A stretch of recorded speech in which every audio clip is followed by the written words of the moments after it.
There is a conspiracy in the business schools where the economy is taught in a regular way, but it's never discussed how financial institutions make money. Business schools will never tell you the fraud the financial institutions are doing with the people.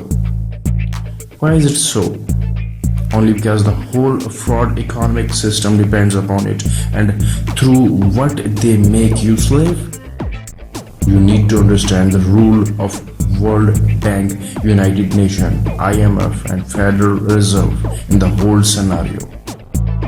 How Swiss Bank and Bank of England works. Jews are developing an antichrist system to make people slave, which is forbade in holy books. It's basically system of Pharaoh. Well, come back to Fed. After establishing it in 1913. In 1933, the initiator of that system and Fed make an experiment, that is economical experiment. You can find it as 1933 Banking Act. They passed a law that US citizen cannot use gold coin in trading or in any market. If fined so, he will be fined by $10,000 and many years of imprisonment. So every US citizen has to go to Fed and exchanges his gold coin with the US currency. Same practice was done by Bank of England at the same time.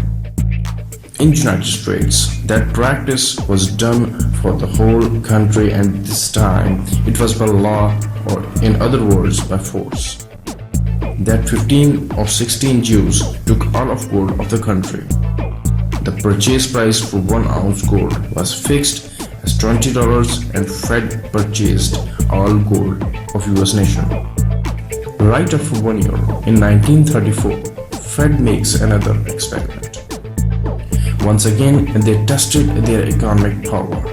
Now they offered the citizen to collect back their gold, but now the selling price of the gold was $35 per ounce. It means dollar got devalued by 41% right after a year. Or you can say inflation increased by 41% by doing this experiment.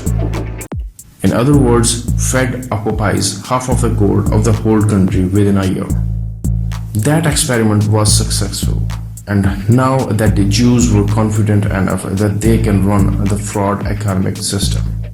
In 1934, that handful Jews took full controls of gold and economic power of whole United States. In order to get the gold from the rest of the world, they need to take another step. World War II. Wars have great importance in such system as they can collect gold easily. World War II started, and you can easily find out how they financed Hitler and the opposite side as well.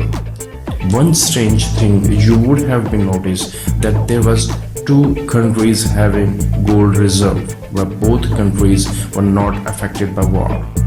One was United States and the other was Switzerland.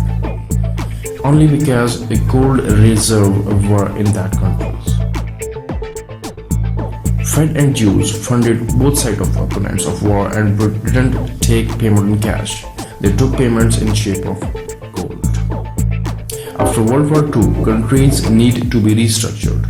Again, that Jews offered their services and restructured and developed the countries by offering them loans. While giving loans, it's easy to make the nation slave. They printed US dollars in huge quantity and loaned out to war-affected countries, as the quantity of printed dollars was good enough to fill a sea ship. At the end of World War II, the Jews and Fed collected about 80% of gold from European countries. Now that Fed has a target to capture and occupy the rest of the world. They make an agreement that is known as Bretton Woods Agreement, through which IMF and World Bank were found having some motive. No country could use gold coin or any currency having gold reserve on its back. For every currency in this world, US dollar is considered as a reserve and US dollar has gold in shape of reserve. For every trade in big trails, that is oil, is to be dealt in US dollars, and dollar was as good as gold, as you can charge interest on dollar by giving them as loan. These set of people took huge advantage of World War II and the policies or rules that they implemented after the war. They collected sufficient amount of gold. US currency was developed. At that time, oil was a necessity for the world. They purchased huge quantities from oil-producing countries, while keeping the oil price below $3 for a long time. Well, one thing should be noted, that you should be aware about the definition of these two. Zionists, Christians who are not Jews but on the Jews' agenda. Freemasons, it's a brotherhood of the secret society. Relevant to tell you that the ideal of Freemason and Zionist are not Moses, but Antichrist. It's not all. Any emperor or president of United States who run and control the US system is always a Zionist or a Freemason, except Abraham Lincoln and JF Kennedy. That's why they were killed, as they tried to break the system.